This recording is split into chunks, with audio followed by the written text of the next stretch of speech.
ओम गंगणपते नमः। नमस्कार, मैं आपका मित्र पंडित लोकेश गहतोड़ी आप सभी का हार्दिक स्वागत करता हूं अपने यूट्यूब चैनल पर। आप सभी के लिए वर्ष 2024 बहुत ही शुभ रहे। आज हम इस वीडियो के माध्यम से आपको तुला राशि के बारे में बताएंगे कि वर्ष 2024 तुला राशि के जातकों के लिए कैसा रहेगा। उनका करियर, उनकी नौकरी, उनका व्यवसाय, उनका रिलेशनशिप स्टेटस कैसा रहेगा, उनकी हेल्थ कैसी रहेगी, फाइनेंशियल पोजीशन कैसी रहेगी, और जो छात्र हैं तुला राशि के लिए उनके लिए वर्ष कैसा रहेगा। साथ ही साथ हम जानेंगे उनके उपाय जो उन्हें वर्ष भर करने चाहिए ताकि उन्हें और अधिक लाभ की प्राप्ति हो सके। आपने अगर हमारे चैनल को अभी तक सब्सक्राइब नहीं किया तो प्लीज़ सब्सक्राइब कर लीजिए और बेल आइकन जरूर प्रेस कीजिए ताकि सारी वीडियो की नोटिफिकेशन सबसे पहले आपको प्राप्त हो सके।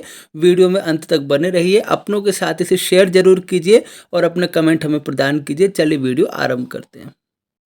देखिए, तुला राशि वालों के लिए वर्ष 2024 शुभ ही रहने वाला है। अगर करियर की बात करें तो गुरु और शनि का जो प्रभाव है आप पर वर्ष भर बना रहेगा, जिससे क्या होगा, आपको व्यवसाय में उत्तम लाभ की प्राप्ति होगी। जो बिजनेसमैन है उनका काम अच्छा चलेगा वर्ष भर।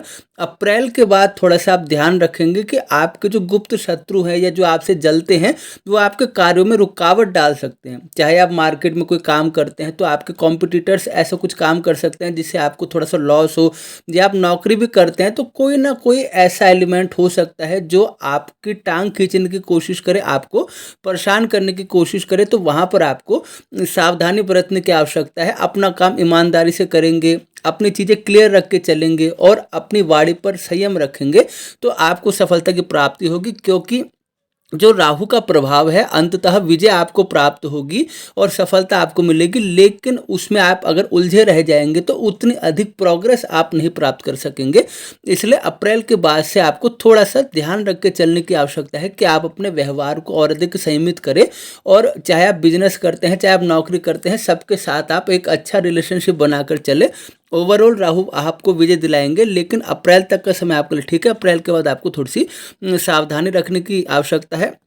आपके मन में कुछ ना कुछ ऐसे विचार आएंगे कि आप अपने बिजनेस में कुछ चेंजेस कर सकते हैं। चाहे आपका जो बिजनेस है उसके साथ ही साथ साइड बाय साइड आप कुछ नया काम कर सकते हैं, या फिर आप कोई नया स्टार्टअप भी कर सकते हैं, या आप नौकरी के साथ साथ कुछ ना कुछ साइड बाय साइड कर सकते हैं आप। और इस साल आपको सम्मान की प्राप्ति होगी, आपके अच्छे कार्यों के लिए आपको सम्मानित किया जाएगा। चाहे आप सरकारी क्षेत्र से जुड़े हैं, चाहे आप निजी संस्थानों में काम करते हैं, कहीं भी हो आपको सम्मान की प्राप्ति होगी और आपको लाभ मिलेगा आपके अच्छे कार्यों का।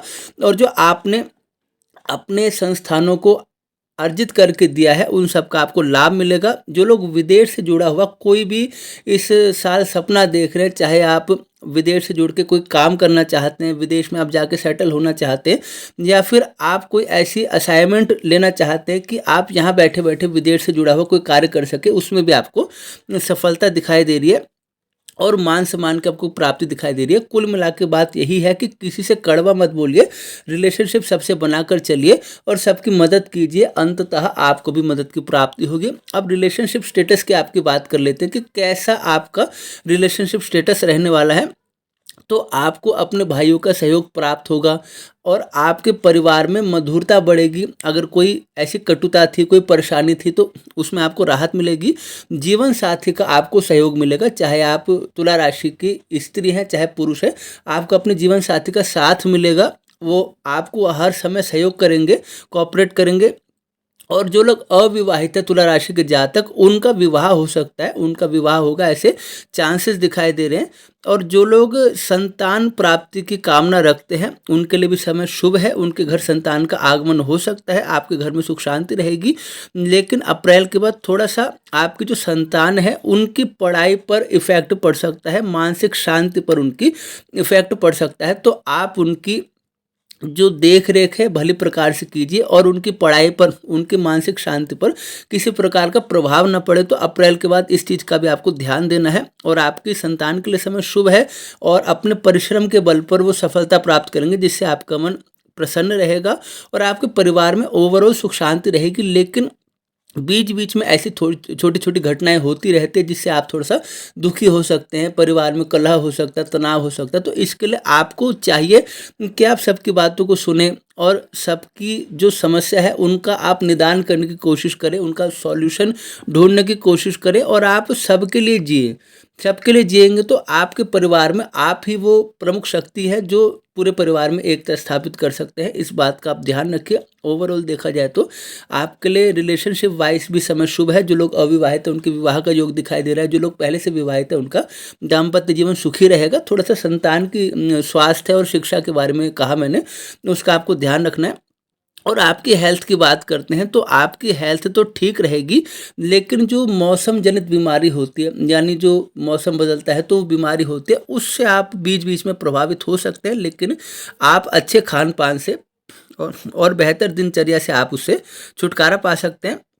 मई के बाद क्या होगा, पेट दर्द की समस्या बढ़ सकती है, छोटी छोटी बीमारी हो सकती है। जैसे महीने में 2-4 दिन आपको लगा कि मैं अस्वस्थ हूँ, या बीच बीच में ऐसी समस्या हो सकती है खासकर लीवर या पेट से जुड़ी हुई, तो इसके लिए आपको थोड़ा सा इसको गंभीरता से लेना होगा। लेकिन अच्छी बात क्या है कि आप बहुत जल्दी रिकवर कर जाएंगे, बहुत जल्दी आप ठीक हो जाएंगे। कोई ऐसी गंभीर बीमारी नहीं है जो लंबे समय तक आपको प्रभावित कर सके। आपको अपना खान पान शुद्ध और सात्विक रखना होगा, अपनी दिनचर्या आपको व्यवस्थित रखनी होगी, तभी आप किसी भी प्रकार की परेशानी से छूट सकते हैं। लेकिन कोई गंभीर बीमारी का संकेत नहीं दिखाई दे रहा है। हाँ, यदि आप पहले से ही ऐसी किसी बीमारी से प्रभावित है तो ज़रूर आप अपना ध्यान रखिए, अपनी दवाई समय पर लेते रहें, अपना चेकअप कराते रहें। लेकिन कोई नई ऐसी बीमारी उभरेगी इसका अधिक संकेत नहीं दिखाई दे रहा है। बस खान पान अगर आपका गलत हुआ, यदि भारी भोजन आपने किया, तामसिक भोजन आपने किया, तो उससे आपको ज़रूर लीवर से रिलेटेड प्रॉब्लम हो सकती है, या छोटी छोटी समस्या आपको तब हो सकती है जब मौसम में परिवर्तन होता है। फाइनेंशियल पोजीशन की आपकी बात करें तो इस साल आप कोई भूमि भवन से जुड़ा हुआ बड़ा कार्य कर सकते हैं। आपके जीवन साथी का भी आपको बड़ा सहयोग मिलेगा, चाहे फाइनेंशियल वाइज हो या नॉन फाइनेंशियल ही सपोर्ट हो, आपको बड़ा सपोर्ट मिलेगा। और आप यदि वाहन लेना चाहते हैं, निसंदेह आप वाहन ले सकते हैं। आप घर लेना चाहते हैं, भूमि भवन में कहीं निवेश करना चाहते हैं, तो इसके भी संकेत दिखाई दे रहे हैं। वर्ष आपका उत्तम है। आपके जो परिवार के लोग हैं उनका भी आपको सपोर्ट मिल सकता है। और आर्थिक स्थिति देखें तो आपकी बेहतर ही रहेगी, उसमें कोई डाउनफॉल होने की सिचुएशन नहीं है। लेकिन अगर आप बचत की बात करें तो देखिए, खर्च आपके हैं और खर्चों को आप थोड़ा सा मैनेज करके चलिए, लेकिन बचत आपकी होगी और फाइनेंशियल पोजीशन भी आपकी अच्छी रहेगी। लेकिन अगर आप एकदम से सोचते हैं कि मैं 10 से 20 पे आ जाऊँ, 20 से 40 पे आ जाऊँ, तो इसमें थोड़ा सा समय लगेगा। और छात्रों की बात करते हैं कि छात्रों के लिए वर्ष 2024 कैसे रहेगा, तो देखिए, छात्र अगर थोड़ी सी मेहनत कर लें तो वर्ष उनके लिए बहुत ही अधिक अनुकूल है। प्रतियोगी परीक्षाओं में उनको सफलता की प्राप्ति दिखाई दे रही है। जो छात्र विदेश जाकर शिक्षा प्राप्त करना चाहते हैं वो भी सही प्रकार से कोशिश करें, अपना पेपर वर्क पूरा करें, तो उनको भी सफलता मिलेगी। और उसके बाद इंटर्नशिप करना चाहते हैं या नौकरी करना चाहते हैं कहीं पे सीखने के पर्पज से, तो उनके लिए भी सफलता दिखाई दे रही है और आप प्रतियोगी परीक्षा में सफलता प्राप्त करेंगे। लेकिन यहाँ पर ओवरऑल पूरी तुला राशि की बात यह है, अगर आप नेगेटिव विचारों से युक्त हैं, यानी आप मन में नकारात्मकता को लाते हैं, आप कटु भाषा का प्रयोग करते हैं, गलत खान पान करते हैं, आप अगर गलत सोसाइटी में रहते हैं, यानी आप अपनी संगति पर ध्यान नहीं देते, तो वहाँ पर आपका राहु आपको पीड़ित कर सकता है। इसलिए आपका खान पान शुद्ध होना चाहिए। आपके जो साथ के लोग हैं वो आपको एनकरेज करने वाले होने चाहिए, मोटिवेशन देने वाले होने चाहिए। ऐसे नहीं हो जो आपको गलत आदतों, गलत चीज़ों की तरफ प्रेरित करें। और इसके साथ ही साथ आप अपने विचारों में एक सकारात्मकता लाएं। आप किसी भी प्रकार से निराशा से बचे तो वर्ष आपके लिए बहुत ही उत्तम रहेगा और आप कुछ कर दिखाएंगे इस वर्ष में। आपके लिए ओवरऑल देखा जाए तो मैं 100 में से आपको 72% कहूँगा कि वर्ष आपके लिए अनुकूल दिखाई दे रहा है। अब तुला राशि वाले अपने उपाय नोट करें। पूरे वर्ष को शुभ बनाने के लिए कोई भी ऐसी चीज़ होती है जो अप्रिय है, उसको प्रिय करने के लिए, नेगेटिविटी को दूर करने के लिए और ग्रहों के कुप्रभाव को दूर करने के लिए आपको क्या उपाय करने चाहिए, आप अपने उपाय नोट कीजिए। एक तो आप कोशिश करें, आपको 3 महीने में एक बार नवग्रह शांति करानी है। इससे क्या होगा, इससे आपके मन में जो नकारात्मकता बढ़ रही है, आपके खर्चे बढ़ रहे हैं या किसी भी प्रकार से आपको स्ट्रेस है और कोई आपका काम रोकने की कोशिश कर रहा है, आपके काम में बाधा आ रही है, अड़चन आ रही है, वो सारी दूर होगी। तो कोशिश करें 3 महीने में एक बार आप अपनी नवग्रह शांति करा ले विधिवत। और वर्ष में कम से कम 2 बार आप गंगा जी में स्नान करें तो आपके लिए बहुत ही उत्तम रहेगा। आप प्रति माह जाएं, बहुत ही अच्छी बात है, लेकिन अगर ऐसा संभव नहीं हो पाता तो कोशिश करें वर्ष में कम से कम 2 बार आप गंगा जी में स्नान अवश्य करें। और इस साल आप अगर संपन्न है आर्थिक रूप से तो आप भंडारे की व्यवस्था करें।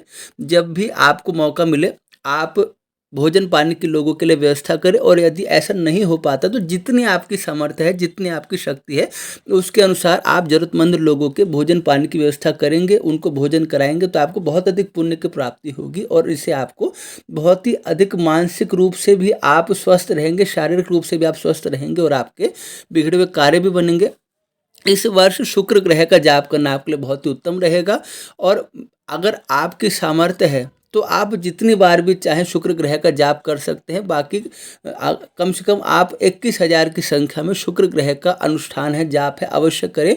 अथवा आप करवा सकते हैं किसी विद्वान पुरोहित से, यदि आपकी खुद आप नहीं कर सकते उन नियमों का पालन उतने दिनों तक, तो आप जाप करवा भी सकते हैं। तो 21,000 की संख्या में कम से कम आप शुक्र ग्रह के मंत्र का जाप करें, और मैं तो कहूँगा जितनी अधिक संख्या में आप करा सके, वर्ष में जब भी आपके पास मौका मिले आप ऐसा कराएंगे तो धन संपत्ति आपकी बढ़ेगी, और एक बड़ा लाभ जो होता है आर्थिक लाभ, उसकी आपको प्राप्ति होगी। शनिदेव की नियमित रूप से आपको उपासना करनी है। वर्ष में जब भी आपको मौका मिले आपको शनि धाम में जाना है, शनि भगवान के मंदिरों में दर्शन करने जाना है, और शनिदेव की नियमित उपासना करना आपके लिए बहुत ही शुभ रहेगा। प्रतिदिन गौ माता के भोजन की आपको व्यवस्था करनी है। वैसे आप गौशाला में जाकर जो गुड़ है, दलिया है, और वहाँ पे जो व्यवस्था करते हैं वो आप भी करा सकते हैं, और अपने घर में भी आप प्रतिदिन गौ माता के भोजन की व्यवस्था करें। प्रतिदिन उनके निमित्त पहली रोटी आप अवश्य बनाएं, और इस वर्ष आप स्वर्ण का दान करें। सोने का दान करना आपके लिए शुभ रहेगा। गुरुजनों की, संतों की सेवा करना आपके लिए बहुत ही शुभ रहेगा। पक्षियों को आप 7 प्रकार के जो अनाज होते हैं जिसको सतनाज बोलते हैं वो आप डालें, और उनके लिए जल की व्यवस्था करें। हर महीने कोशिश करें आपके घर में कोई मांगलिक कार्य हो, चाहे आप हवन कराएं, चाहे कीर्तन हो, चाहे आप कोई कथा करें, कोई भी शुभ कार्य हो जिसमें लोगों का आना जाना हो और उसके बहाने से भगवत चर्चा हो, चाहे सुंदरकांड का पाठ आप करें, श्री रामचरितमानस का पाठ आप करें, हर महीने कोई ना कोई ऐसा शुभ कार्य, मांगलिक कार्य आपके घर में हो जिससे आपकी आध्यात्मिक उन्नति भी हो। माँ भगवती की आराधना करें, उनके निमित्त आप नवरात्रि में तो अखंड दीप की व्यवस्था करें। उसके अतिरिक्त भी आप कभी कभी ऐसा कर सकते हैं कि संकल्प लेके उनके निमित्त अखंड दीप आप प्रज्वलित कर रहे हैं, उसकी व्यवस्था आप करें। श्री यंत्र की पूजा करना, श्री सूक्त का पाठ करना, और भगवती के निमित्त उनके मंदिरों में जाना, दर्शन करना, उनके पूजन की व्यवस्था करना, सब कार्य आप करेंगे तो वर्ष आपका शुभ रहेगा। क्योंकि पूरे वर्ष के उपाय है, इसलिए आप नोट कर लीजिए। जब आपको जैसी सुविधा लगे, जैसी आपकी रुचि हो, उसके अनुसार आप कार्य कर सकते हैं। ओवरऑल आपके लिए वर्ष शुभ है, और आशा करता हूँ आपको कार्यक्रम पसंद आया होगा। कृपया वीडियो को लाइक कीजिए, अपने कमेंट हमें प्रदान कीजिए, आगे से शेयर कीजिए, और यदि चैनल को सब्सक्राइब नहीं किया तो प्लीज़ सब्सक्राइब कीजिए। और आप सभी बने रहिए। बाकी राशियों का राशिफल भी पूरे वर्ष 2024 का आपके लिए हम अपने चैनल पर प्रकाशित करेंगे। अभी आज्ञा दीजिए, पुनः भेंट होगी अगले कार्यक्रम के साथ। तब तक के लिए आप सभी को जय श्री राम।